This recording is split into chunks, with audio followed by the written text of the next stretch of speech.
Hey guys, welcome back to the car scene, and today on test we have the new VW Mini Golf.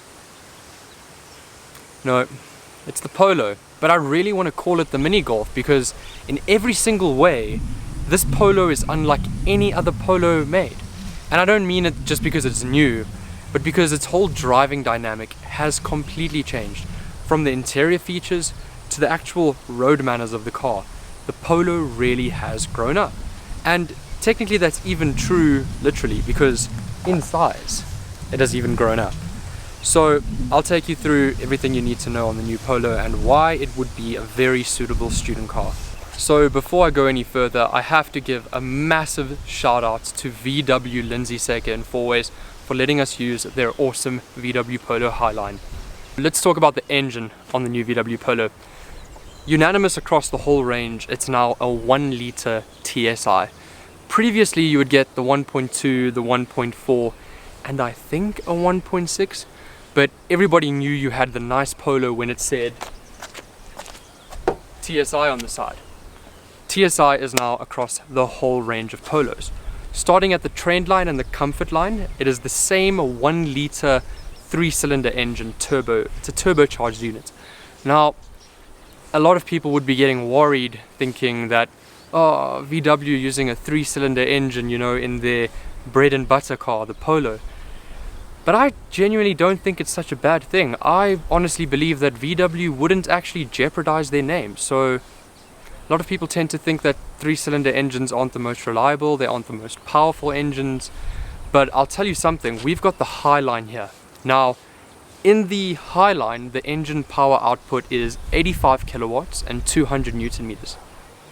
This car pulls like a tractor. It is so quick.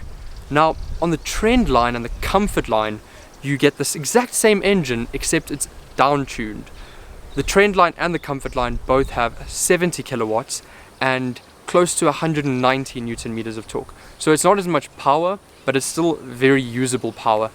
And like I was saying, a lot of people would have been worried about the move from the 1.2 TSI to a 3-cylinder 1 litre TSI, and I don't really think that there's much cause for concern. It's still a really brilliant engine and definitely gets the thumbs up from us. So a lot of you might be wondering how much it costs to get into the brand new Polo, and it really isn't that bad. You do get a lot of car for the money. So the Trend line starts at 240,000 Rand. That is the bottom of the range. Yeah, it's still a nice car, but you are going to lose out on a lot of necessities. The sweet spot in the range, the Comfort line, that is really all you need and all you're ever going to use, especially for a student. That starts at 270,000 Rand. The model we have here today, the Highline, goes for 290,000 Rand. It's nice, the car parks itself, it does a lot of really weird and wonderful things that a student probably wouldn't do. But then again, the choice is yours. I mean, if you really struggle to park yourself, I guess that would be the car for you. But like I said, the Comfort line is the sweet spot in the range. So compared to the previous generation Polo, the styling on the new Polo has changed drastically, and I really think it's for the better. You've got these really cool aggressive body lines that run all the way across the side of the car, and you've also got some awesome lines on the bonnet. It looks so super cool. And there's this package called an R-Line kit, which basically beefs the whole car up and it makes it look so sporty. I would 10 out of 10 recommend it. We'll show you some clips of that now. So within the R-Line package, you basically get much larger alloy wheels, you get a few R-Line badges and a lot of other sporty kit it really ties the whole car together. It looks awesome. The cloth seats in the VW Polo are super comfortable, and they actually are surprisingly supportive. They've got these really nice bolsters on the side of them that hug you in place whenever you go around corners. Not only that, they also look really good. On the Comfort line and Highline models of the VW Polo, you get an 8-inch touchscreen infotainment system as standard. Now that features Apple CarPlay. And the nice thing about that is if you decide not to spec navigation, you can link your Apple Maps, your Waze to your Apple CarPlay, and obviously you just use that as your main navigation driver. Because of Apple CarPlay, you can also use Spotify, Apple Music, oh, and you also get Android Auto. But who uses Android nowadays? One thing that is new on the VW Polo is the introduction of keyless entry and keyless locking. Basically what that allows you to do is to just run your finger across the side of the door handle and the car will lock with the keys in my hand. And when you come back to the car, all you do is put your hand over here and the car will open. Okay, so moving on to the driving dynamics of the VW Polo. It really is such a solid car to drive every day, and it gives off the sense of ease and effortlessness. Nothing really feels hard to do. Like, for instance, the engine, although it's a 1-liter turbo, it still feels super powerful and really punchy, especially low down in the rev range where the turbo really helps to get the car up and moving. So the biggest thing that's changed from the previous generation Polo is the ride quality. The car is super smooth on the road and it handles with bumps like I was so shocked. I couldn't believe that I was in a Polo. The same thing happened when I had the A3.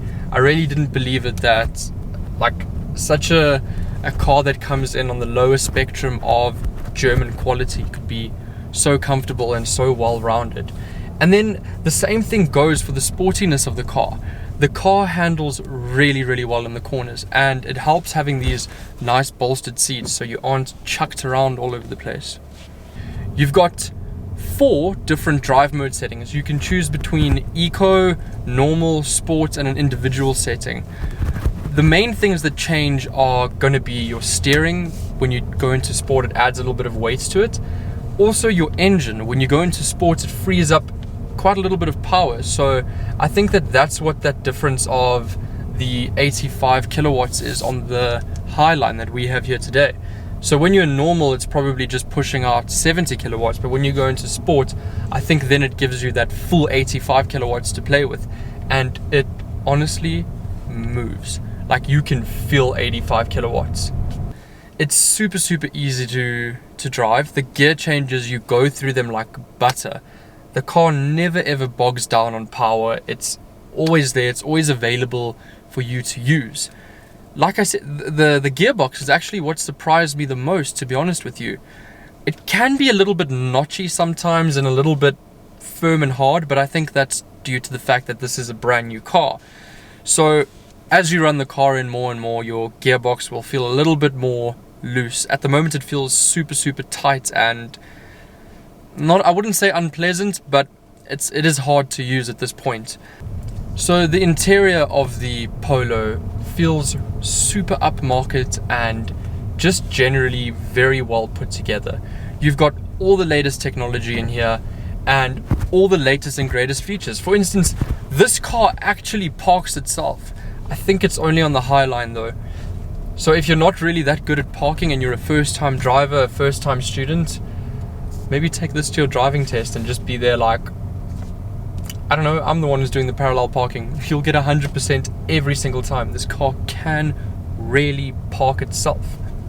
You've also got blind spot indicators on both mirrors. So if you ever get a little bit distracted and you turn on your indicator and the car thinks you're going to turn into a lane where there's oncoming traffic, the car will actually beep at you, almost like it's shouting at you not to turn. So concluding on the VW Polo, and a big thank you to VW Lindsay Saker Fourways for letting us use this Polo Highline for 2 days straight now.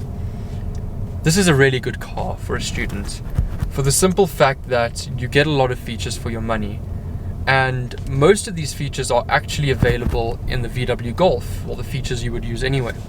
You've got a nice 8-inch touchscreen here with Apple CarPlay, Android Auto, so it really will work with you nicely. As a student, that's what you care about. You care about connectivity. Another thing you would probably care about is the sound system, and it is crisp. It is super good for a standard sound system. And if this sound system isn't enough for you, you can still upgrade to the optional Beats package. And what that does is it literally gives you Beats by Dr. Dre speakers, and they are like next level quality. But I don't think it's that necessary unless you're super into your music. But if you just want to like cruise around listening to your favorite tunes, this is more than adequate for you. Another thing is the driving style of the car. The car feels super safe, and as a student you want to feel safe on the road. You don't want to feel intimidated by other cars. So in this car you do feel well insulated. I wouldn't say taken apart from what's going on outside, but you do feel like you are in your own little safe bubble. So as a student car, this is a super safe car. You've got the latest and greatest technology, you've got great comfort, great sporty characteristics, and then again you've got great looks, and you're getting VW build quality and VW reliability. So why wouldn't you check out the Polo? The comfort line starts at 270,000 Rand. That is the model to go for. That is the sweet spot in the range. So anyway guys, thanks so much for watching. This is The Car Scene. I'm Sam. If you like the video, like it, subscribe, share it with your mates, and there'll be lots more to come. Cheers guys.